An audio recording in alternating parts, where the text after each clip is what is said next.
Saudamos todos os nossos amigos, amigas, irmãos e irmãs com a graça e a paz do Senhor Jesus. Estamos agradecidos a Deus por Ele permitir termos mais uma vez este encontro para juntos estudarmos a Bíblia. Somos agradecidos a todos vocês que estudam a Bíblia conosco diariamente, vocês que compartilham esses estudos com outras pessoas, vocês que são inscritos no canal Hora Tranquila no YouTube, aqueles também que clicam no dedinho de joinha, vocês que oram por nós, pelo nosso trabalho, nosso ministério. Nós damos graças a Deus por vocês que também nos escrevem, dizendo de onde estão acompanhando os estudos. Mandamos aqui um alô especial para Natir Alves e Haroldo, são lá de Fortaleza, no Ceará. Iris Viana é de Novo Airão, em Amazonas. Tereza e Jailton são de Povoado Palmeiras, em Malhador, Sergipe. Mira Santos é de Teófilo Otoni, em Minas Gerais. Fidélia é de Campo Grande, Mato Grosso do Sul. Margarida Vaz é de Brockton, aqui em Massachusetts, Estados Unidos. E todos os demais que nos escrevem, nós agradecemos e iremos sempre mandar um alô para vocês. Iremos orar. Querido Deus e eterno Pai que estás nos céus, nós te damos graças pela oportunidade que nos dás de mais uma vez estarmos juntos com os nossos amigos, amigas, irmãos e irmãs para estudarmos a Tua Palavra. Pedimos que o Teu Espírito Santo esteja presente conosco, em nossa mente, em nosso coração, abrindo para o entendimento e que possamos, Pai, colocar em prática em nossa vida o que nós aprendemos em Tua Palavra. Abençoa, Pai, todos aqueles que oram conosco, que estudam conosco, que pedem a Ti bênçãos para suas vidas. Cada um tem lutas, problemas, necessidades de vitórias conforme a Tua vontade, em nome de Jesus. Amém. Aqui nos encontramos então para juntos continuarmos estudando o assunto desta semana sobre a queda dos nossos primeiros pais, a entrada do pecado neste mundo, e ficamos agradecidos a Deus porque Ele, através da Sua palavra, nos mostra claramente tudo o que aconteceu desde a criação deste mundo, depois a queda e depois a promessa da vinda de um libertador, da vinda de um substituto nosso que iria pagar o preço do pecado, que iria morrer em nosso lugar. E esta promessa foi feita lá no Jardim do Éden, logo após Adão e Eva terem pecado. Deus prometeu, é uma profecia que nós temos ali, foi a primeira profecia messiânica, a primeira profecia bíblica falando a respeito do Salvador que viria nos resgatar. Irmãos, Deus, Ele é maravilhoso. Deus é amor. Deus, Ele não tem prazer na morte do ímpio. Deus, Ele quer que cada ser humano se arrependa, se volte do seu mau caminho e viva. Este é o desejo de Deus. Deus, Ele não quer condenar ninguém. Aqueles que não forem salvos é porque não aceitaram o perdão de Deus, a graça de Deus. Não é porque não pecaram, não, porque todos nós pecamos. Mesmo os que já são crentes em Cristo Jesus, que são batizados, todos nós somos pecadores. Então, Deus, Ele quer nos salvar. A graça, ela está estendida a todos. Nós temos que nos apossar desta graça que é colocada à nossa disposição. E quando Deus proferiu aquela maldição sobre a serpente, não é, que ela iria rastejar, que ela não iria mais voar, iria comer o pó da terra. Depois, logo, Deus se volta para Adão e Eva, logo depois dessa maldição contra a serpente, Deus se volta para Adão e Eva e faz essa promessa maravilhosa.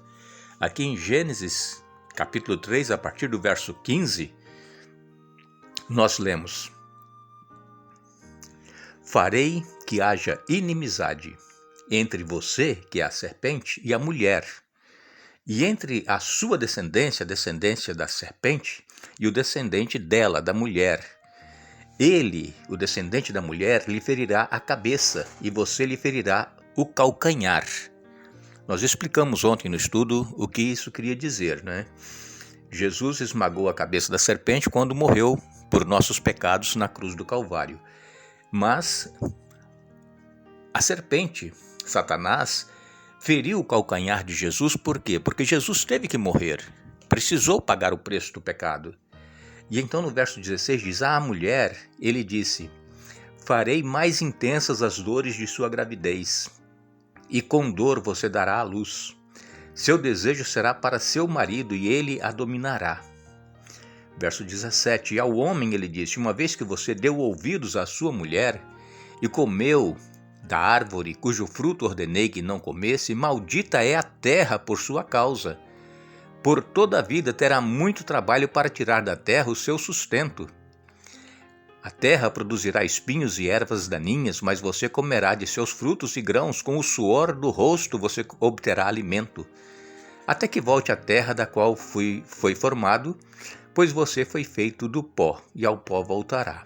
Verso 20, o homem, Adão, deu à sua mulher o nome de Eva, pois ela seria a mãe de toda a humanidade. E o Senhor Deus fez roupas de peles de animais para Adão e sua mulher.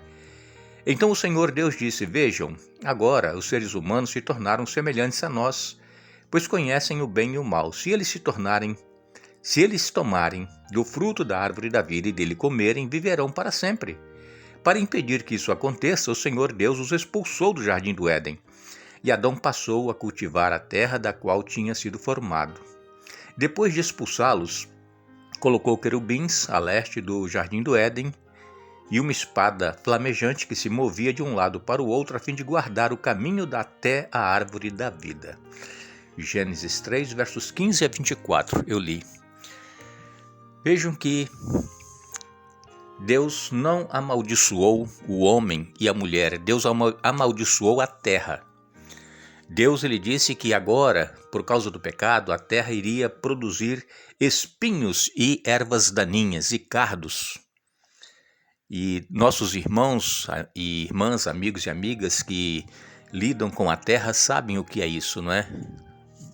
Lidar com erva daninha, com espinhos, trabalhar duro de sol a sol, suar para tirar ali da terra o alimento que necessita, é sofrido. Mas Deus não amaldiçoou o homem e a mulher. Deus antes disse que ele estava providenciando a salvação, o resgate, através do descendente da mulher, através de Jesus Cristo. E este então é o destino que Deus deixou para o ser humano. E interessante que a palavra de Deus, ela nos diz, através do apóstolo Paulo, que Deus está preparando algo extraordinário, maravilhoso para todos aqueles que aceitam o Senhor Jesus em suas vidas. Ele está preparando coisas que o olho não viu, o ouvido não ouviu, que não passou na mente humana. São coisas que Deus está preparando para nós. Deus quer nos receber novamente no seu lar eterno. E nós estamos aguardando o retorno do Senhor Jesus, aquele que veio neste mundo, que viveu, que morreu, que ressuscitou e que voltou para os céus para preparar lugar para nós. Nós estamos aguardando o retorno do Senhor Jesus para que nós possamos ir com Ele e viver eternamente. Esse é o destino do ser humano. Deus não nos criou para que nós morrêssemos, Deus criou para nós vivermos. O desejo de Deus era que Adão e Eva vivessem eternamente, mas como eu disse essa semana, Deus criou o ser humano com livre arbítrio, com decisão própria, escolher se quer ou não quer. Deus não criou robô, Deus não criou seres que são guiados e dirigidos por Ele para fazer o que Ele quer. Não. Deus nos deu liberdade, mesmo nós que conhecemos a palavra de Deus, sabemos o que Deus quer de nós, nós que conhecemos a história bíblica, como os antepassados falharam na vida espiritual, como eles abandonaram Deus. Nós conhecemos todas as histórias e mesmo assim às vezes nós vamos pelo mesmo caminho. Por quê? Porque nós nascemos com essa natureza pecaminosa. O nosso desejo é voltado para as coisas erradas. A nossa tendência não é para coisas boas. A partir do momento em que nós aceitamos a Jesus, nós recebemos a natureza espiritual, então fica aquela luta, aquela guerra na nossa mente entre fazer o bem e fazer as coisas erradas. E nós temos que lutar para estar em comunhão com Deus cada dia, nós temos que lutar para orar, mesmo sem vontade, estudar a Bíblia quando nós estamos já, quem sabe, cansados, querendo ir dormir. Nós temos que ter a Bíblia na nossa mão. A Bíblia é a palavra de Deus, é ela que nos alimenta, é ela que nos sustenta espiritualmente. E se nós não reservarmos tempo para ter comunhão com Deus, nós seremos presas muito fácil do inimigo. Vejam que Jesus, quando esteve aqui, logo depois do seu batismo, ele foi levado pelo Espírito ao deserto e lá ele foi tentado por Satanás. Só que, ao invés de Jesus dialogar com Satanás, como Eva foi dar ouvido a Satanás lá no Jardim do Éden e começou a dialogar com a serpente, Jesus não dialogou. Satanás chegou para Jesus transformado em um anjo de luz e querendo dizer que ele estava vindo da parte de Deus e disse: olha, se tu és o Filho de Deus, transforme essas pedras em pães. Jesus poderia ter feito isso só em pensar, não precisava nem ter falado nada.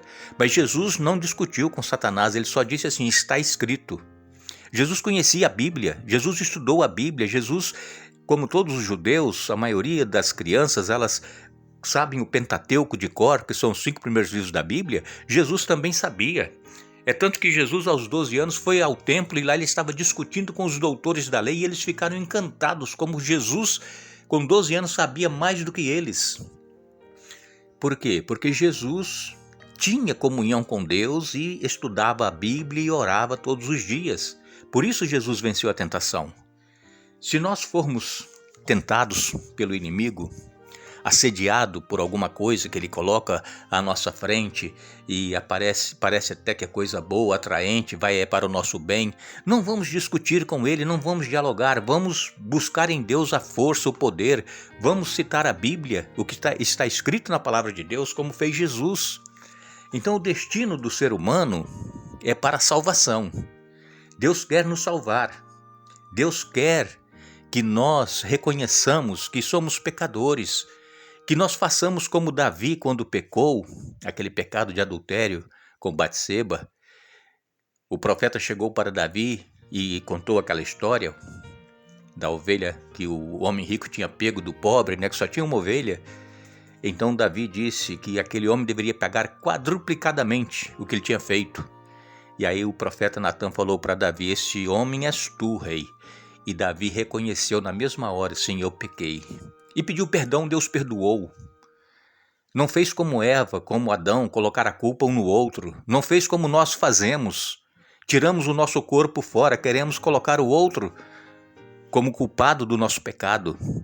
O culpado do nosso pecado somos nós mesmos, não é ninguém. É claro que somos tentados, assediados, mas somos nós que escolhemos. Então Deus, Ele nos ama. Deus amou o mundo de tal maneira que deu seu Filho unigênito para que todo aquele que nele crê não pereça, mas tenha vida eterna. João 3,16. Tenha isso na sua mente. Jesus nos ama. Não importa quem seja você, o que você esteja fazendo, se você está longe dos caminhos de Deus ou se você está em comunhão com Ele, não importa. O que importa é você saber que Deus ama você, Deus ama a mim e Deus quer nos salvar. Deus não quer que nós morramos. Se nós formos condenados para a morte eterna, é porque nós decidimos não aceitar a sua graça, o seu perdão. E é por isso então que nós seremos destruídos por escolha própria nossa. Nós agradecemos a todos que estiveram conosco hoje estudando a Bíblia. Retornaremos amanhã para concluir o estudo da semana, mas nos lembremos que todas as coisas foram feitas por intermédio dele e sem ele, nada do que foi feito se fez. João capítulo 1, verso 3. Que Deus nos abençoe.